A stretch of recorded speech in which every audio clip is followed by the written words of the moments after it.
Thank you, President Sherrod. You honor me by asking me into this organization, and then you overwhelm me by asking me to be your secretary. So I hope I can carry on. But anyway, my remarks tonight, I would like to point out I have a co-author, co-editor, Merle Coons. Well, I'm starting out so badly. But anyway, he's been so kind and gracious to help me put some pictures in PowerPoint and some tables together.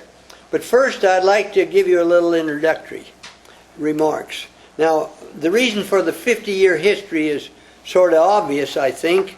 I came to Florida in '53, so I've been here, 52 years.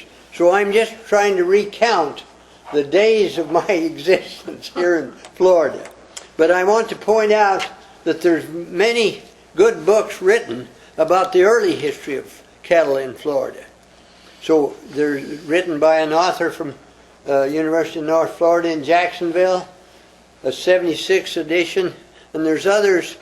So the early history has been given quite often. But I just want to review a little. The first cattle that came to Florida came in 1521 by Ponce de Leon. As you know, he was, I guess, landed in Florida and brought some Andalusian cattle, they called them. But anyway, there were Spanish cattle that was typical, I guess, of that century. So, and it's interesting that they multiplied and did very well in Florida. And as you remember Henry's remarks about the Indians, they had cattle, and the Paynes Prairie, the savanna area out here, was ideal apparently for cattle, so that in those early days the cattle were here long before you heard of Texas cattle or Texas roundups or Texas cowboys. The Florida cattlemen were first in the country, as I understand it. So we do have that honor. And also, if you go back into history a little, in the 1800s, there was a very brisk cattle trade between Florida and Cuba, going out of the port in Tampa. What's the name of that place, Henry? Down. Yeah. Well, anyway, there was a good trade. There's also cattle were worth $8 or $10 per head during the Confederacy, to the Confederates during the Civil War. Well, another historic time was in the 30s when we had talk about the fence law. Have any of you heard about the fence law in Florida?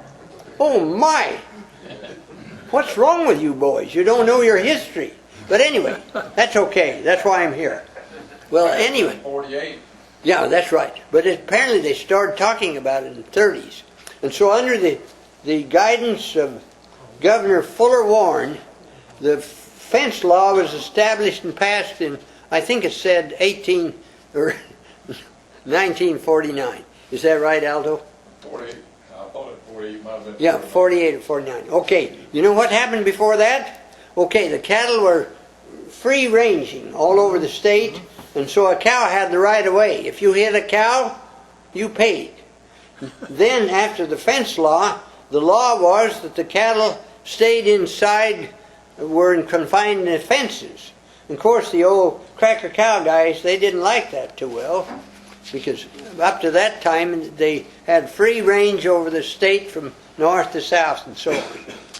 So that changed quite a bit of the production and history of the cattle production in that time. Okay, I'll mention another thing. So that was, I think, a rather historic time in the cattle business in Florida. The fence law. And I've heard some of these people that came down here as tourists mention about how the cattle would be bedded down on the highway because it was warmer in the winter. Obviously, they wanted to get warm, so they'd lie down on the highway. Okay, then I would mention another fact, is that the introduction of the Brahman bull. Do all of you know what a Brahman is? Yes. Well, you'll see some pictures here in a moment. But anyway, that was a turning point, I would say. Henry O. Parton of Kissimmee and Charles Likes. You've heard of Likes Brothers, haven't you, in Tampa? The wealthy people, I guess. Anyway, that was introduced in the 30s, the Brahman bull. And you know what happens when you cross a Brahman bull with a Florida cracker cow? Man, you get a lot of hybrid vigor. They call it in science, they call it heterosis. You all boys know about that, don't you? Or am I speaking to a bunch of engineers that don't know anything about cattle? Yeah, we got a bunch of town boys here. maybe I'll get a point across. Okay, but that was quite a historic in my way of thinking. Okay, now this is the question. What was it like 50 years ago in the cattle industry? And I'm going to quote my friend Dr. Marvin Koger. Most of you never heard of him. He was our geneticist here that came in the department about 2 years before I did, and he was one great guy. He was down with Mr. Charles Likes Sr. down in Brighton. Well, I might say that you'll see a little later on that Likes brother has many thousands of acres down in South Florida. They were early cattlemen, and so Koger was down there visiting on the ranch in Brighton. You know where Brighton is? Down South Florida? Some of you know. Anyway, so after a difficult winter, Koger noticed a few dead carcasses, cow carcasses out there. And he said, Mr. Likes, aren't you worried about these cows dying during the winter out here? He says, young man, he says, no, I'm not worried about those cows because they didn't cost me anything.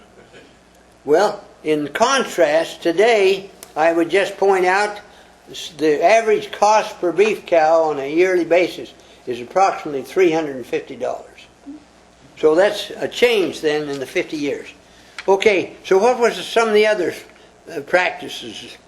There was the calf crop, and when I talk about calf crop, that's the number of calves born per 100 cows in the herd, right?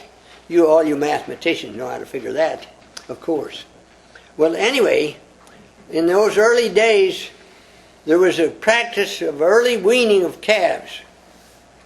And there was a packing plant down at Bartow. Do all of you know where Bartow is? Down in Polk County? Anyway, Kaplan brothers. There were two brothers that had this company down there, slaughterhouse, and they slaughtered calves and sent them to the eastern markets with the hide on. What they were just large veal calves almost. They were weighing maybe 200 or 300 pounds at the most. But anyway, as a result of that, these cowmen, these cracker cows, you all know what a cracker cowboy is. Like a cracker, Florida cracker, Georgia cracker, whatever. But anyway, they found out, these smart cracker guys, that if they weaned that calf early, they might get that cow to come into heat and reproduce for the next year. If they didn't, that cow would skip a year. It had alternate reproduction, right? Well, I think if you know anything about nutrition, this was true. And if they weaned that calf and they had a good a burn of the winter pasture and then the wiregrass came on, that would give them a calf for the next year probably. So they were weaning calves at a rate of about 50% or less and weighing around 200 pounds. It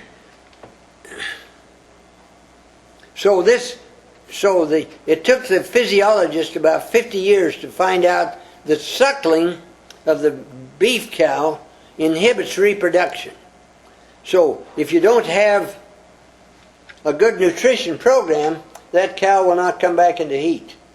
So she'll skip a year because, see, her life is more important than her calf.